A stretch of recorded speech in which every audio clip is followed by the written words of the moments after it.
Bienvenue dans la deuxième section de la formation sur le module la motivation dans une formation en ligne. Donc dans cette section, on va voir les objectifs suivants. Alors, on va essayer de voir les modèles relatifs à la motivation et les facteurs qui peuvent affecter la commodité de la motivation, les intérêts, la curiosité, etc. Et on va essayer de définir l'estime de soi et l'efficacité personnelle et leur importance dans la motivation. Bon, le plan de ce travail, c'est comme suit. Alors, un petit rappel de travail de la première section, puis les modèles relatifs à la motivation, et on va voir en détail le modèle hiérarchique de la motivation intrinsèque et extrinsèque de Vallerand de 1997. Puis on va essayer de définir l'estime de soi et l'efficacité personnelle. Et enfin, une conclusion. Alors, on fait un petit rappel rapidement du travail de la première section. On a vu la définition de la motivation, ses types, notamment l'intrinsèque et le type extrinsèque. Aussi les théories qui traitent ce concept de la motivation. Et on a détaillé avec plus de détails la théorie des buts d'accomplissement. Je rappelle ici la définition de cette théorie qui, par Murray, qui l'a définie comme le désir de faire les choses rapidement, de dépasser les obstacles, de réussir les activités difficiles et d'atteindre de hauts niveaux d'efficacité. Donc, dans cette section, Inch'Allah, on va relever les différents modèles relatifs à la motivation, et notamment le modèle qui m'a été incombé selon le tableau de bord. Donc, je me suis chargé de faire, ou bien de parler du modèle le modèle hiérarchique de la motivation intrinsèque et extrinsèque de Vallerand. Et enfin, on va définir, comme j'ai dit dans le plan, quelques concepts qui sont l'estime de soi et l'efficacité personnelle. Donc, pour les modèles relatifs à la motivation, en fait, il y a plusieurs modèles de la motivation selon les perspectives et les théories qui les traitent. Donc, à titre d'exemple, comme nous voyons sur ce slide, donc, il y a le modèle de la dynamique motivationnelle de Roland Villot et Bouchard-José. Il y a aussi le modèle de Gardner et Lambert, l'acquisition et le maintien de la langue. Mais on va voir dans cette vidéo le modèle de Vallerand. C'est le modèle hiérarchique de la motivation intrinsèque et extrinsèque de Vallerand. Bien sûr, les autres modèles vont être traités par les collègues dans cette formation. Alors, pour le modèle hiérarchique de la motivation intrinsèque et extrinsèque de Vallerand, qui apparaît en 1997, ce modèle permet de systématiser l'ampleur du dynamique motivationnel à l'intérieur d'un ensemble conceptuel hiérarchisé sur 3 niveaux de généralité, soit les niveaux globaux, contextuels et situationnels, comme le démontre ce schéma qui récapitule tous les concepts de ce modèle. Donc ces derrière concernent la tendance motivationnelle de l'individu qui interagit avec son environnement, et bien sûr le type de motivation peut d'abord être effectif de façon générale à travers la vie de l'individu et ainsi constituer une orientation ancrée dans sa personnalité. Alors ça, c'est la définition donnée par Vallerand à son modèle. Donc si nous voyons ce schéma qui récapitule toutes les notions de ce modèle, nous avons les facteurs sociaux qui sont 3, il y a des facteurs globaux, regardez tout bien à gauche, et les facteurs contextuels, enfin les facteurs situationnels. Et nous avons dans un deuxième pan les médiateurs psychologiques. Ils peuvent être autonomie, ou bien les compétences, ou bien l'appartenance sociale. Et tout droit, nous avons les conséquences. Les conséquences peuvent être affectives, cognitives ou comportementales. Alors, pour bien détailler ce modèle, donc le premier niveau de son modèle est celui qui est le plus global. Donc à ce niveau-là, l'individu est perçu et étudié comme ayant un type de motivation particulier dans son interaction avec l'environnement. Donc c'est plus large ici, ce modèle général. Cela se réfère quelque peu aux traits de personnalité de la personne. C'est plus général donc, le niveau global. Pour le deuxième niveau, celui du contexte, il existe donc différents types de contextes. Donc les 3 les plus importants sont soit les loisirs, l'éducation ou le travail, et aussi les relations interpersonnelles. Donc chaque individu adopte un certain type de motivation suivant le contexte auquel il est confronté. On va essayer de donner des exemples pour bien clarifier ces niveaux et les contextes. Donc les exemples donnent, comme on dit, l'image plus claire. Ainsi, une personne peut être motivée de manière intrinsèque dans un contexte donné. Par exemple, dans la pratique d'un sport, par exemple, peut être complètement amotivée lorsqu'elle est à l'école. Et ça, on le voyant dans l'école, quand les élèves sont dans la cour, ou bien fait une partie de sport, ils sont plus motivés. Au contraire, quand ils sont dans la classe, ils sont amotivés. Le dernier niveau est celui de la situation particulière.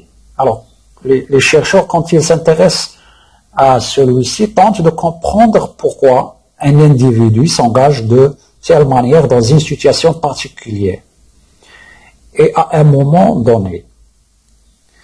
Donc, quand on est dans un état particulier, nous sommes plus motivés. Ça, c'est un contexte particulier, contextuel, dans un contexte particulier. Donc, le modèle de Valéran postule donc qu'il est possible d'étudier la motivation à 3 niveaux. Plusieurs études ont supporté ce modèle à 3 niveaux dans le contexte de l'éducation physique scolaire, surtout le sport. Alors, on essaie de donner des exemples. Alors, pour les facteurs globaux, par exemple, les parents sont considérés comme des facteurs globaux. Pourquoi? Parce qu'ils sont toujours présents tout au long de la vie des enfants. Alors, ils influent leur enfant tout au long de sa vie, au moins dans le monde musulman.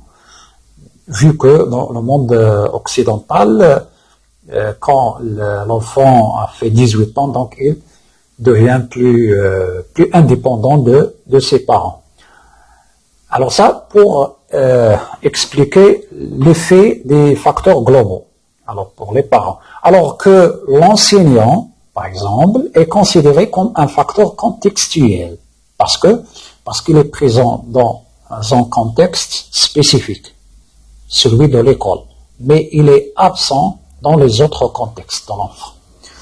Alors de même, un facteur situationnel particulier a un trait à une situation bien précise et à un moment particulier. Par exemple, quand quand un individu, quand un élève reçoit un message, il reçoit un feedback, soit négatif ou positif, après une mauvaise, par exemple, attaque lors d'un match de football, ou bien quand le professeur dicte les notes d'un devoir. Alors on voit ici que l'élève, ou bien l'individu, se motivait dans un contexte particulier. Cependant, l'impact des facteurs sociaux n'est pas direct. Donc, comme on voit ici dans ce schéma, il est médiatisé par des sentiments qui sont soit la satisfaction ou non des trois types de besoins fondamentaux qui sont innés. C'est quelque chose qui est inné, qui est tout le mal insan, et même nature pour chaque individu, indépendamment du genre, du groupe ou de la culture. Donc, je désigne ici par ça la perception que l'individu pouvait faire de sa compétence, ou bien de ses compétences en général, et de son autonomie, et de son appartenance sociale. Donc la satisfaction de ces trois besoins psychologiques est essentiellement pour chaque individu, car elle détermine la nature de la motivation à l'origine des comportements. Alors ça, il est défini par, comme on l'a vu dans la section numéro 1, par Deci et Ryan en 2000. Par ailleurs, il existe des liens entre les différents niveaux hiérarchiques des modèles, de sorte que le type de motivation à un niveau aura une influence sur un autre. Alors, on peut parler ici d'un effet top-down, c'est-à-dire du haut en bas, ou bien bottom-up, c'est-à-dire du bas en haut. Alors, comme nous voyons dans le schéma, dans ce tableau récapitulatif.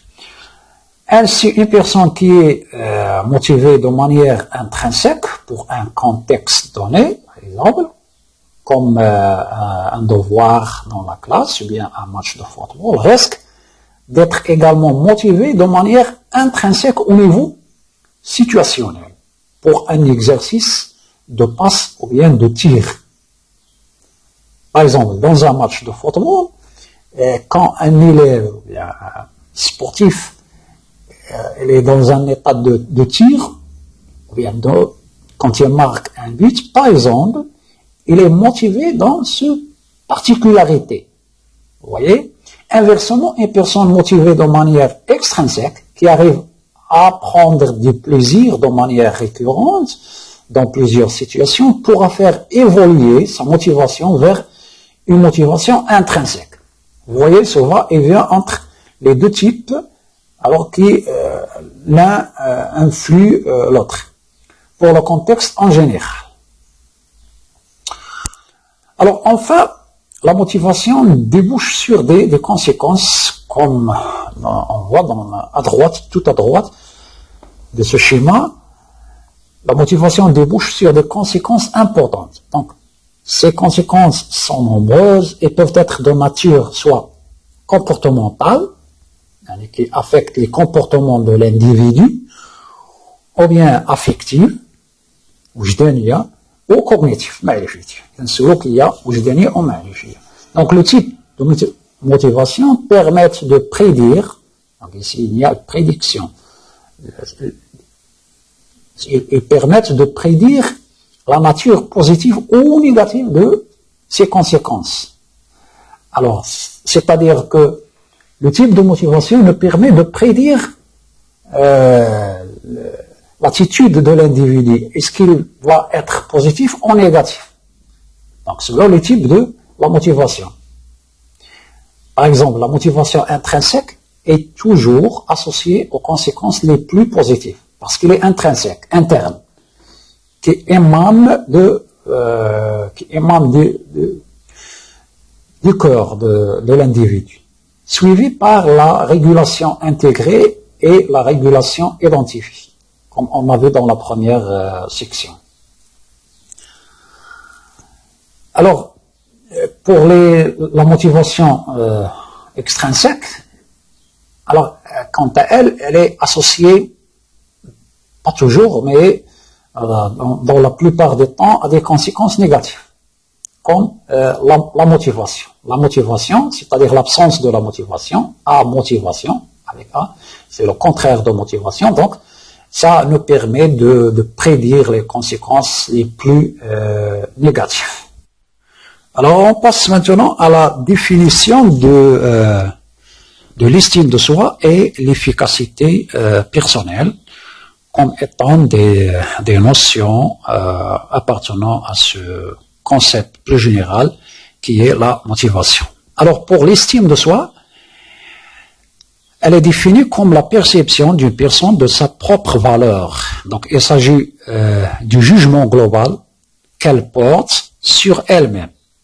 Donc, l'échelle d'estime de soi de Rosenberg est le test le plus généralement utilisé en psychologie pour mesurer l'estime de soi. Alors, selon le modèle de Morris Rosenberg, l'estime de soi est l'une des composantes avec le sentiment d'efficacité personnelle et les identités de soi des concepts de soi. Alors, vous avez la référence de cette définition, vous pouvez y référer sur l'Internet. Alors, pour le sentiment d'efficacité personnelle, self-efficacy in English, est un concept développé par le psychologue Albert Bandura. Il désigne les croyances d'une personne sur sa capacité d'atteindre des buts ou de faire face à différentes situations. Ce sentiment constitue un déterminant important de la motivation à agir et de la persévérance vers des buts, car le niveau d'effort investi est en fonction des résultats attendus. Donc le sentiment d'efficacité personnelle influence les accomplissements et le bien-être de plusieurs façons. Règle générale, un fort sentiment d'efficacité amène à se fixer de meilleurs buts, à faire plus d'efforts, à persévérer davantage et à mieux se remettre des échecs. Au contraire, ici, un faible sentiment d'efficacité est souvent un élément important de la dépression. Pour le concept est utilisé en psychothérapie et dans des programmes d'intervention afin de favoriser l'atteinte d'objectifs dans de nombreux domaines, notamment liés à la santé, tels que l'arrêt du tabagisme, la perte de poids, l'adaptation à une maladie, etc. Pour le sentiment d'efficacité personnelle se développe à partir de l'expérience. Donc on peut développer notre efficacité personnelle selon nos expériences, les expériences personnelles de réussite ou bien d'échec. Comme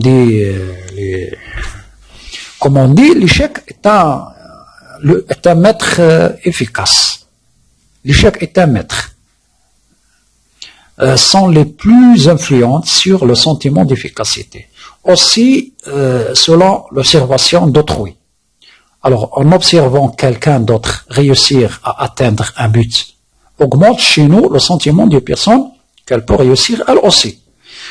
Ou bien, selon la persuasion sociale. C'est-à-dire, il s'agit des encouragements ou découragements. Il est généralement plus facile de diminuer le sentiment d'efficacité personnelle de quelqu'un que de l'améliorer. Et enfin, selon les facteurs physiologiques et émotifs. Donc, les gens se fient aussi en partie à leur état émotif et physiologique pour juger de leur capacité. Ils interprètent leurs réactions de stress et de tension comme un signe de vulnérabilité. Donc, l'humour affecte également les jugements sur l'efficacité personnelle. Les personnes qui ont un sentiment d'efficacité personnelle élevé ont tendance à avoir une meilleure estime de soi et être plus optimistes.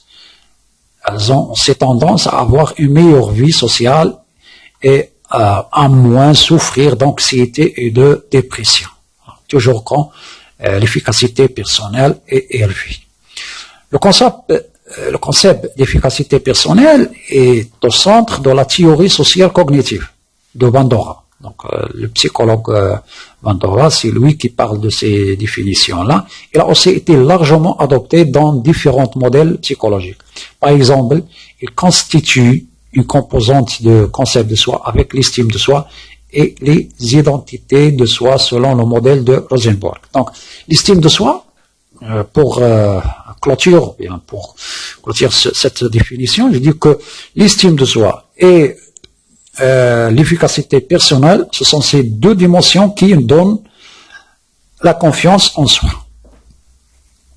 Alors, pour conclure dans cette section, on a essayé de préciser de résumer au mieux.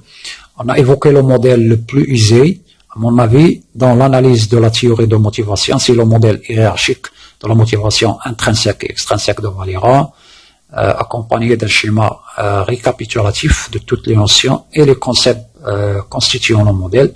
Et on a clôturé par une définition de deux concepts centraux dans la théorie de motivation. Il s'agit de l'estime de soi et l'efficacité personnelle.